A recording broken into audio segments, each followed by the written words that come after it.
Hello aspirant, welcome to Baruipur competitive centre. তো এখন আমাদের সমাজের সব থেকে যেটা চর্চিত বিষয় সেটা নিয়ে আজকে বলবো। সেটা কি? সেটা হচ্ছে বাতিল হচ্ছে ব্রিটিশ ফৌজদারি ৩ আইন, তাই না? এবং শুরু হচ্ছে নতুন সংহিতা। ঠিক আছে? তো কি কি আইন বাতিল হচ্ছে, তিনটে এই যে ফৌজদারি আইন সেগুলো কি ছিল, এখন কি হতে চলেছে, কি সুবিধা হবে কি অসুবিধা হবে, কে কি বলেছে, সেইগুলো নিয়ে আজকে আমি ভিডিও বানাবো। তো প্রথমেই দেখো, আমাদের সব থেকে প্রথম যেটা জানতে হবে সেটা কি, আইপিসি, সিআরপিসি আর ইন্ডিয়ান এভিডেন্স অ্যাক্ট, তাই না? তো আইপিসি মানে কি? আইপিসি মানে ইন্ডিয়ান পেনাল কোড, তাই না? এটা আগে ছিল, তাই না? আমরা যারা পুরোনো দিনের সিনেমা দেখতাম, বাংলা সিনেমায় দেখবে অনেক সময় জজ সাহেব বলতো যে আপনাকে ভারতীয় দণ্ডবিধির এত নাম্বার ধারা অনুযায়ী এই দণ্ডে দণ্ডিত করা হইল, তাই না? তো ভারতীয় দণ্ডবিধি মানে ভারতীয় মানে ইন্ডিয়ান, দণ্ড মানে পেনাল, আর বিধি মানে কোড, সেটাই হচ্ছে আইপিসি। ঠিক আছে? তারপর দেখো সিআরপিসি, 1973। সিআরপিসি মানে কি? Code of criminal procedure. ঠিক আছে? আর এটা হচ্ছে ইন্ডিয়ান এভিডেন্স অ্যাক্ট। এই তিনটে আগে আমাদের ফৌজদারি ৩ আইন ছিল। ঠিক আছে? এই তিনটেই এই মাসের প্রথম থেকে চেঞ্জ হয়ে গেল। কি হলো? এই যে আইপিসি সেটা চেঞ্জ হয়ে কি হয়ে গেল? ভারতীয় ন্যায় সংহিতা। ঠিক আছে? আইপিসি বদলে বিএনএস, শর্টে যদি বলি। তারপর দেখো এখানে আছে সিআরপিসি। সিআরপিসি বদলে কি হয়ে গেল? হয়ে গেল ভারতীয় নাগরিক সুরক্ষা সংহিতা। ঠিক আছে? শর্টে যদি বলি তাহলে বিএনএসএস। ঠিক আছে? তারপর এই যে দেখো ইন্ডিয়ান এভিডেন্স অ্যাক্ট, এটা বদলে কি হয়ে গেল? বিএসএ মানে ভারতীয় সাক্ষ্য অধিনিয়ম। ঠিক আছে? এখান থেকেই দেখতে পাচ্ছ সব এই চেঞ্জগুলো হয়েছে। আইপিসি অর্থাৎ ইন্ডিয়ান পেনাল কোডে ৫১১টা ধারা ছিল আগে, সেটা ভারতীয় ন্যায় সংহিতায় কি হয়েছে? ৩৫৮টি ধারা করে দেওয়া হয়েছে, মানে কমিয়ে দেওয়া হয়েছে ধারা। এবং এখানে দেখো ২০টি নতুন অপরাধ যুক্ত করা হয়েছে, ৩৩টি অপরাধের জন্য কারাদণ্ডের সাজা বাড়ানো হয়েছে, আর কি আর ৮৩টি অপরাধে জরিমানার পরিমাণ বাড়ানো হয়েছে, এবং ২৩টি অপরাধে বাধ্যতামূলক ন্যূনতম শাস্তি চালু করা হয়েছে। তো এইগুলো মোটামুটি করা হয়ে গেছে, এইগুলো ডিটেল। ঠিক আছে? পুরো মানে একদম যে ওই বিএনএস তার ভিতরে একদম ডিটেলিং এগুলো কাজ করা হয়েছে। এইবার দেখো বলছে শারীরিক আক্রমণের মতো অপরাধ। ঠিক আছে? বিএনএস অর্থাৎ ভারতীয় ন্যায় সংহিতা খুন, আত্মহত্যার প্ররোচনা, আক্রমণ, গুরুতর আঘাতের জন্য আইপিসির বিধানগুলোকে একই রেখেছে। মানে কি? মানে বিএনএস যে পুরো সবকিছু নতুন তা নয়, কিন্তু আইপিসি যেটা ছিল সেই আইপিসির অনেক কিছু এখানে কিন্তু অ্যাজ ইট ইজ রেখে দেওয়া হয়েছে। ঠিক আছে? কিন্তু কিছু কিছু চেঞ্জ করা হয়েছে, যেমন সংগঠিত অপরাধ অর্থাৎ অর্গানাইজ ক্রাইম, সন্ত্রাসবাদ অর্থাৎ টেরোরিজম, হত্যা বা একটি গোষ্ঠীর দ্বারা গুরুতর আঘাতের মতো নতুন কিছু অপরাধ কিন্তু এখানে যুক্ত করা হয়েছে। মানে সোজা কথা, আগে যা ছিল ছিল, তার সাথে এক্সট্রা কিছু অ্যাড করা হয়েছে, আবার কিছু কিছু জিনিস বাদ দেওয়া হয়েছে। এখানে কি বলছে? বিএনএস বলছে চুরি, ডাকাতি ও প্রতারণার ক্ষেত্রে আইপিসি যা ছিল এখানেও তাই আছে, বিধান পুরো সেম। কিন্তু এই যে নতুন যে সমস্ত ক্রাইম, সাইবার ক্রাইম, ঠিক আছে, আর্থিক জালিয়াতের মতো নতুন অপরাধ যুক্ত করা হয়েছে। এখানেই বিএনএস এর কিন্তু প্রয়োজনীয়তাটা আছে। বিএনএস না হোক, আইপিসিও যদি থাকতো সেটাও নতুন করার প্রয়োজনীয়তা আছে। কেননা আইপিসি কত সালে তৈরি হয়েছে? সেই ১৮৬০ সালে। তো তখন তো সাইবার ক্রাইম বলো বা এইসব আর্থিক জালিয়াতি, অনলাইন জালিয়াতি, এগুলো তো কারোর মাথায় আসবেই না, তাই না?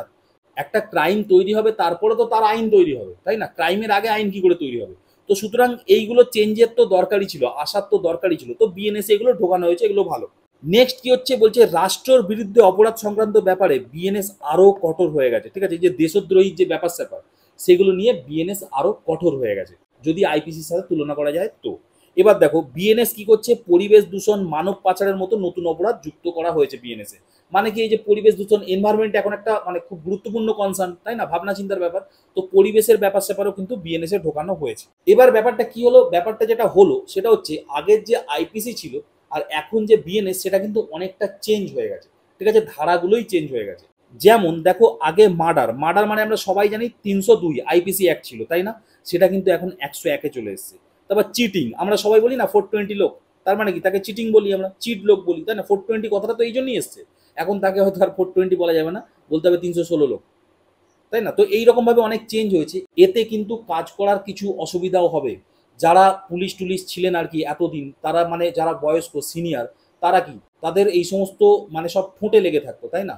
এখন কি হচ্ছে? তাদের এই রকম ভাবে নতুন করে তাদের আলাদা করে তৈরি করতে হচ্ছে। তারা কি আর এখন মানে আজ থেকে ধরো লাগু হয়ে গেছে, ১ তারিখ থেকে লাগু হয়ে গেছে, তাই না? তো ১ তারিখ থেকে তার কি সব মুখস্থ হয়ে যাবে? এটা কিন্তু সম্ভব নাকি? সে তো ওয়ার্ক এক্সপিরিয়েন্স করে করে তার মুখস্থ হয়েছে, সে এইগুলোই জানে। এখন কি করা হচ্ছে, এই যে জিনিসটা দেখছো এখন প্রত্যেকটা থানায় এখন এইগুলোই যাচ্ছে, বুঝতে পারলে যে এটা আছে, এটার তুলনায় এটা ওরা দেখে নেবে যে আচ্ছা এইটা তো ওর মুখস্থ, এবার এইটা থেকে এখন নতুন কি হয়েছে সেইটাও দেখে নেবে। মানে এইভাবে কিন্তু এখন প্রসিডিওরটা এগোচ্ছে। সুতরাং এটা কিন্তু একটা অসুবিধাও বটে। এটা শুধু পুলিশের ক্ষেত্রে নয়, লয়ারদের কিন্তু ঘুম উঠে যাবে এবারে। যারা এক্সপিরিয়েন্স লয়ার, পুরো পড়াশোনা করে মানে ছোটোখাটো কেসের জন্য কিছু দেখতেই হতো না, কোর্টে গিয়ে একদম ধারাধার বলে দিত, মুখ দিয়ে বেরিয়ে যেত, এখন কিন্তু তাকে সারা রাত ধরে পড়তে হবে, কারণ রুলসই চেঞ্জ হয়ে গেছে, প্লাস আবার ধারাও চেঞ্জ হয়ে গেছে। জাজ সাহেবকেও নতুন করে দেখতে হবে, পুরো সিস্টেমটাই কিন্তু এখন নতুন করে শুরু হবে। তো 3-4 বছর লাগবে, অমিত শাহ ঠিকই বলেছে, সিস্টেমটা কিন্তু হ্যাবিচুয়েটেড হতেও সময় লাগবে। এইবার দেখো কন্ট্রোভার্সি, ঠিক আছে, তো এইরকম একটা জিনিসে বুঝতেই পারছো কন্ট্রোভার্সি তো হবেই, ডেমোক্রেটিক কান্ট্রি, এখানে সবসময় কি সমালোচনা হবেই। তো কি বলছে দেখো, প্রথম যে সমালোচনা সেটা হচ্ছে, বলছে যে শেষ শীতকালীন অধিবেশনে এটা পাস করানো হয়েছিল যখন কিন্তু 97টা এমপিকে সাসপেন্ড করা হয়েছিল, বুঝতে পারলে, মানে আমাদের পার্লামেন্ট থেকে তো পাস করানো হয়েছে পুরো জিনিসটা, তখন 97টা এমপি সাসপেন্ড ছিল, তখন এটা পাস করিয়ে দেওয়া হয়েছে।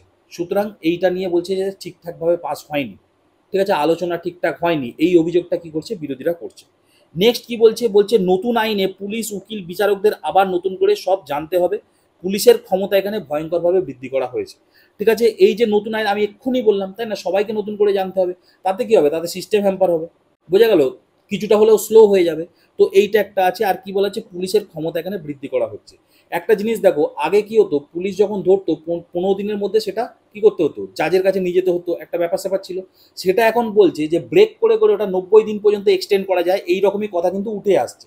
ঠিক আছে, বিভিন্ন সংবাদ মাধ্যম দেখো বা বিভিন্ন মানে বিরোধী আছে যারা, তাদের কথাবার্তা দেখো, এই কথাগুলো বলছে। ঠিক আছে, আইনের লোকরাও এই সমস্ত কথা বলছে, বোঝা গেল। আর কি বলছে, অহিন্দি রাজ্যগুলোর উপর হিন্দি চাপিয়ে দেওয়ার অভিযোগ। যেমন দেখো, এইটার নাম কি, বিএনএস, তাই তো, ভারতীয় ন্যায় সংহিতা, এটা তো পুরো একটা হিন্দি কথা, তাই না। এবার যে অহিন্দি যে স্টেটগুলো আছে, যেমন তামিলনাড়ু, অন্ধ্রপ্রদেশ, কর্ণাটক, এবার তারা বলছে কেন আমরা এইটা বলবো, বা এর ভিতরে অনেক ধারা আছে, সেই ধারাগুলোয় হিন্দি কথা as it is Hindi use করা হয়েছে।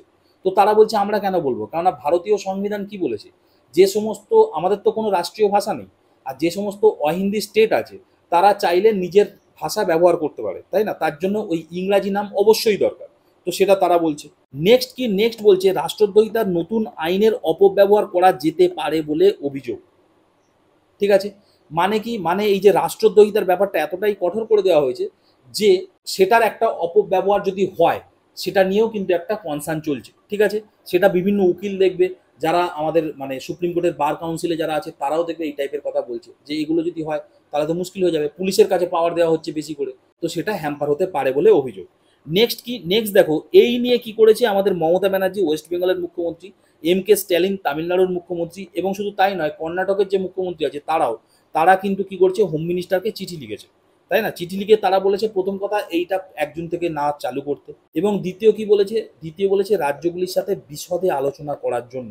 ঠিক আছে, সবাইয়ের অভিযোগ এটা খুব তাড়াতাড়ি করা হচ্ছে। ঠিক আছে, এবার অনেকে বলবে যে কি, যে এটা হচ্ছে সেই ব্রিটিশ থেকে মান্ধাতার আইন, মানে মান্ধাতার আমলের এক, তাই না, এগুলো চেঞ্জ করার দরকার আছে, আইনের পরিবর্তন করার দরকার আছে, সেসব ঠিক আছে, কিন্তু রাজ্যগুলোর যেটা অভিযোগ সেটা কি, সেটা হচ্ছে যেগুলো মানে অবিজেপি রাজ্য, তাই না, তারাই তো অভিযোগটা করবে।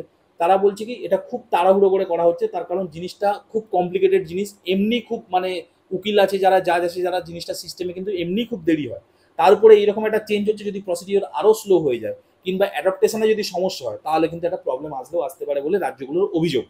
এইবার দেখো, এত কিছু থাকার পরে ভালো দিক কি নেই, কিছু ভালো দিক আছে।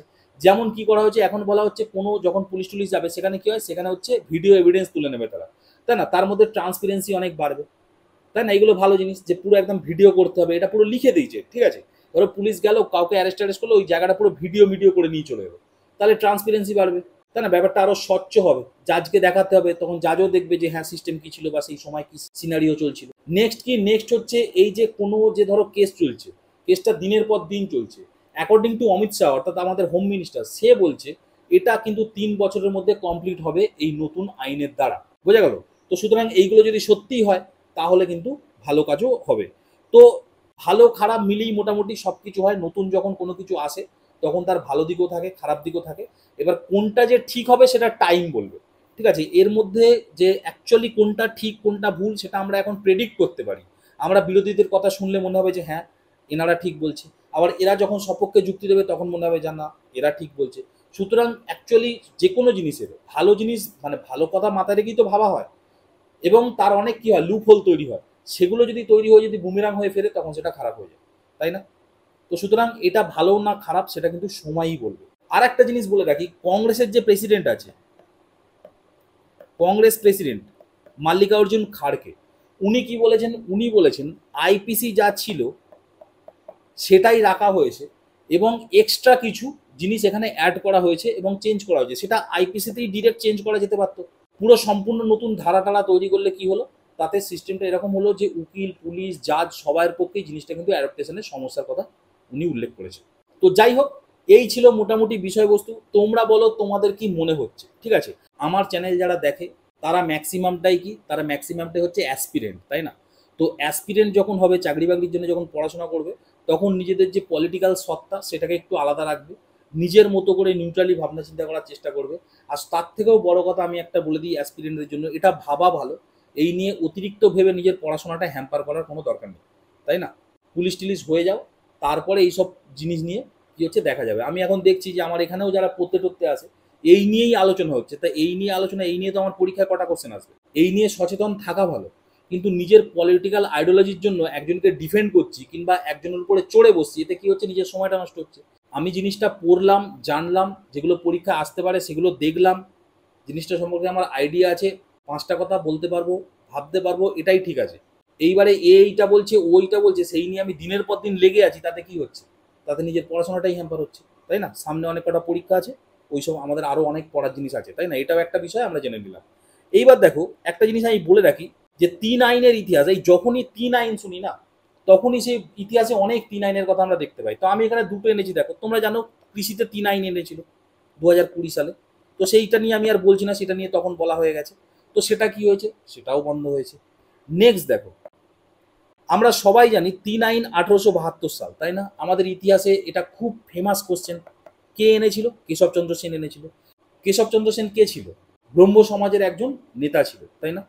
উনি 3 আইনটা এনেছিল, খুব সুন্দর একটা আইন এনেছিল। কি বলেছিল? যে বাল্য বিবাহ করা যাবে না, বন্ধ। বহু বিবাহ কি? বহু বিবাহ কিন্তু বন্ধ, ঠিক আছে? আর কি? আর বলেছিল অসমবর্ণ বিবাহ কিন্তু চালু হবে।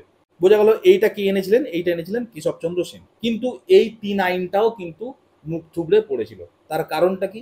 তার কারণ হচ্ছে কেশবচন্দ্র সেন নিজের যে অল্প বয়সী মেয়ে ছিল তার সাথে কুচবিহারের রাজার বিয়ে দিয়ে দিয়েছিল, তাই না? কুচবিহারের যে রাজবাড়ি আছে সেখানে নিজের অল্প বয়সী মেয়ে মানে মানে নিজে বলেছে বাল্যবিবাহ করা যাবে না বা করানো যাবে না, তো সেটা উনি নিজের ক্ষেত্রেই মানেননি, তাই না? সুতরাং এইটাও মুখ থুবড়ে পড়েছিল 3 আইন 1872 সাল। পরীক্ষায় আমাদের কোশ্চেন আছে 3 আইন কে প্রচলন করেছিল এবং কত সালে, এবং 3 আইন তিনটি কি। সুতরাং এগুলো একটু মাথায় রাখবে।